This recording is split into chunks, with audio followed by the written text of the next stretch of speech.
Hey, tennis time. Ready to go? Cool.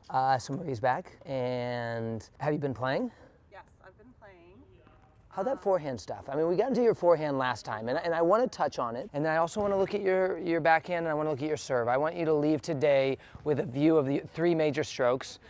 Still have to add in our volleys and our slice, which is super important. Again, we've got our serves, we got our ground strokes, we got our volley slice, and all three of those are important. But how's it going with the forehand?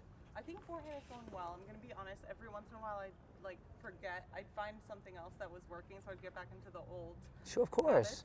But I'm like always trying to get some practice time then to do the Great. over. Yeah. Let's do it. Let's at least leave it like a half an hour for serve. Let's do a tiny touch on the forehand, right? Just to see where we were, because where we were on the forehand is just the whole build of it, right? Is getting here, creating topspin correctly by turning our hand through this pronated move, right? Versus kind of the classic up the ball arm lock move.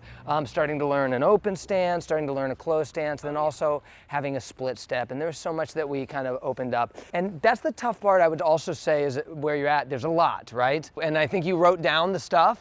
So cool. Let's just look at the forehand, have a little conversation about it, and then go from there.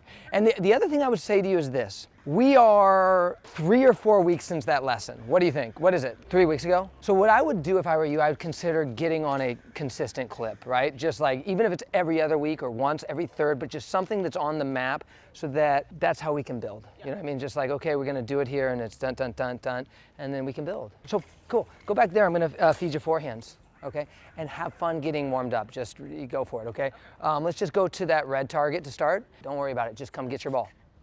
Good, that's it. No, you're great. You know what? You're great, and you're gonna go. Here we go. Cool. I think it's a nice improvement. Let's go. It's a much better start than last time, so it's already an improvement. Let's go. Oh God, sorry. Don't be sorry, come on. Great. It's better. It's better. You're making nice, consistent topspin. The hand's moving pretty good. Let's keep going with that same ball. Now, one thing that I want you to do when you're hitting with your friends, again, we have to weigh all this stuff, but I want a split step to start getting timed in correctly, okay? So when I'm making contact with the ball, where should you be? In the air. In the air. Good, you remember that? Cool, so let's get in the air on my contact, and then let's go up to the short forehand and create some topspin. And why would we come to a short forehand? Because peak of bounce tells us to, right? So if we get back to kind of like the God concept, and it's a concept that I let be a little bit quieter when you're just building, because there's so much to do. I gotta do all this stuff, I gotta hit split, but it is the thing that is going to take us to our final place. And so when peak of bounce is forward, that's why we move forward. And it's also why this movement of topspin is so important to understand. Because if we can't do that, then we won't be able to take balls that are up here. Okay. Cool, so all I want from you right now is you're in the air on my contact, and then you come up and you go turn that hand. Here we go, ready, and then you make your topspin. Awesome. Great. And then recover back for me. Great, it's wonderful. Take a step back for me, please. Cool. And if I would judge your split step a little bit, when I'm making contact, you're just starting to leave the ground, okay? And I see this with a lot of people. So you have to leave the ground before contact so that when I'm making contact, you're actually in the air. Okay. And that's the timing of it. The topspin's better. You made an improvement on the topspin. I know so, because I remember the first few balls from last time, and it was nothing like this. So you've improved the topspin big time. Awesome. I know. No, you're wonderful. Come on. Beautiful. Let's go. And then turn that hand. Come on. Hop. And then go turn that hand. Great job. Turn your hand over that ball. Good, you have it. Do it again. You add the hop in and it gets a little bit crazier. The topspin's way better. Okay, when you came last time, you couldn't make the topspin because of your understanding of it. The hand's moving nice. It's nice we caught you at a time where you're still moldable. Keep turning your hand, here we go. Awesome, turn your hand under, up, and over that ball. That's it, under, up, and over that ball. Awesome. Well, I think you made a nice improvement on your forehand already. Yeah, the topspin's there. The topspin's there. So as we continue to look at topspin, it is this: under, up, and over the ball. Your old view of topspin is what a lot of people are saddled with, was this idea that I've got to come up the ball. This doesn't look like what human wants to do. This is the best movement, okay? And so you're changing it. You're starting to get a pronated topspin where contact's on the back, but the continuation is here, okay? So just that's the move, that pronated move. Looks good. I thought you made a great improvement. Let's see you in the open stance, though. Oh my God. What I would love, yes, how dare you. So we want that, though. I'm going to tell you this, and then we're going to move on to your forehand. I'm going to give 5 more minutes on your forehand. Stand there, because here's what I want you to do.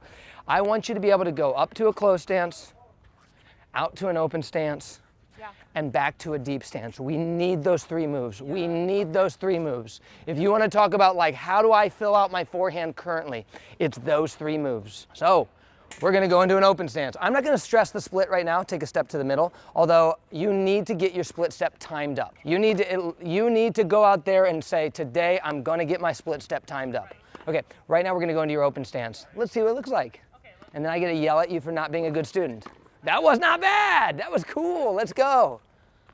Great. Here we go. Do it again. And I'm going to tell you why I love it and why I hate it. Okay, cool. Here's why I love it. Stand there for me. Here's why I love it. 2 reasons. 1, all we have to do is look at your first video to see that you had no idea what an open stance was. And you couldn't create topspin. You just got into an open stance and created topspin. Beautiful. Here's what I don't like about it. You're not moving into the open stance correctly, right? There's a place right here I got a new term for it. I call it the circle of bounce. In the circle of bounce, I allow some of that stuff. Outside the circle of bounce, I don't. So yeah, we got to go pace into it. This is the open stance, not like this. Okay, so because you kind of like bounce into it, you're here versus being here. That's it. We want to step to, and again, the guide for anybody is this. If peak of bounce is there and my hips trap peak of bounce, I can pace, and then I can go open stance, and my open stance is revealed by my pace work. Okay, can you practice it once without a ball? Great, and even, I'm going to tell you this, even your practice there, you went like this, and then at the end you went like you wanted to turn it in. So this is where habits start to be important, and yes, there, just like however the feet lay is how we want them to be. So go practice it real quick. Yeah, however, it's like, watch, my feet can lay like this, my feet could lay like this, my feet could lay like this. However they lay in the stance is how we want them to set the load. But this is already better. Congratulations, keep working on it. I'm telling you, if you come here consistently, take the information, go work on it systematically, you will become a good tennis player. Okay, ready, let's go. Great, let's do it again. I want you to do 1 practice and then we'll do 1 fake. So go practice it once. I mean, 1 fake and then 1 real. Beautiful, now let's do a real. That look cool. Great, now do a practice. Now do 1 practice. Beautiful. Now let's do a reel. Awesome. Give me my topspin. Take a step in. Let's do a couple more real ones here. Here we go. Great. The topspin's so much better. Your movement into that open stance, that's the work. But the tough part for you at this point is there's a lot to be done. You've got to put yourself in situations to make these sort of improvements. But I feel like you're understanding that, right? Yeah. So we want that. And again, we want to get to some other stuff today, so we're not going to sit there. We could sit there and really hash that out. And I want you to do that in your personal time. I want you to, in your house alone, be working on those moves. Seriously, I did it for years. And okay, now we're going to try the deep ball. Stand there for me, please. Okay, peak of bounce is this way. Where are my hips going? Yeah, they've trapped it. Yeah, then boom, and it's another open stance. It looks closed, but we drive off our right foot. Come try it. Come try it. And if you can do these 3, then you got the forehand in all directions and you're gonna be dialed in. Go try it without a ball. Awesome. Beautiful. Let's do it again. Let's do it together too. The only thing you need to improve there is look this way while you do it, because the ball's coming from that place. You ready to try it? Yeah. Okay, cool. Come a little bit closer so I can push you. Good, get ready and I'm gonna push you back. Nice try. Now you could feel that shuffling, right? Now again, if you were in the circle of bounce, I would accept it, but you're not in the circle of bounce. I'm putting you in a place that you can make that rotation. This is probably the hardest shot to learn because hips, right? So this is also where the split step makes this happen. So if you don't have a timed split step, it's almost impossible to make this rotational move with your hips in real play. So it's where also that initial domino, if you don't build that, all this, so this other stuff is tough to access. Okay, but yeah, here we go, ready, let's go. Good, and make an open stance off your back foot. Good, nice try. Go try it once without a ball. So let's do it together. I'm going to show you how to do this. Ready? So let's set the rotation. Let's step back. Now let's load down. Now let's open the front door. Good. Yeah, try it again. Load, push. Yeah, perfect. Ready? Let's try it. I mean, that was awesome right there. The thing is, you have a good understanding now how to move to all 3 directions. Do it at your own. Figure it out. You know, take a step forward. I'll go for it here. Let's try it. Ready? Ready? Let's go back. Awesome. Nice try. It's just the shuffling that doesn't get the hips set up correctly. Nice try. Do it again. That was a good topspin. Do it again.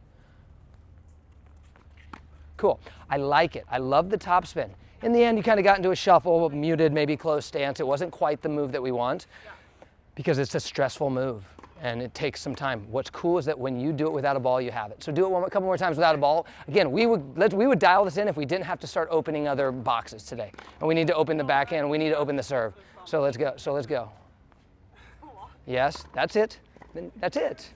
Let's do it together. Set it, load it, and then push off that foot and open the door. Good, yeah, that's it. Yeah, do it one more time. Yeah. Perfect. Now do this. Can you go, without a ball, can you go closed, open, deep stance? The first one, so you're up, out, and back. So hit your split, good. Yep. Come to the first one. Beautiful, yeah. Now go back. Now go into an open stance. Awesome. Now come to back. Now go into a deep stance. You got it. Do it again. Now on the closed stance, come more forward, less at an angle. I want to see you come more forward on the first one. Come forward. Oh, yeah, not that way. I want you to come this way. Not that it matters. I want you to come more along this line. Yeah, just come this direction. Good. Yeah. Beautiful. Now recover back. Split. Beautiful. Now you're out to the open. Awesome. Recover back. Now you're back. Good. And now you just built a forehand that you can move in every direction. Yeah.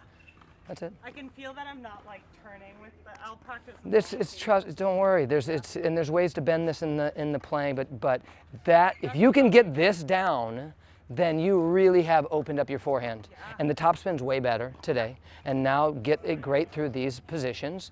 And again, peak of bounce is what guides us into these positions. The only reason that we would go back is because the peak of bounce is requesting us to come back. Cool. Let's look at your backhand. Does that make sense? Any questions on that?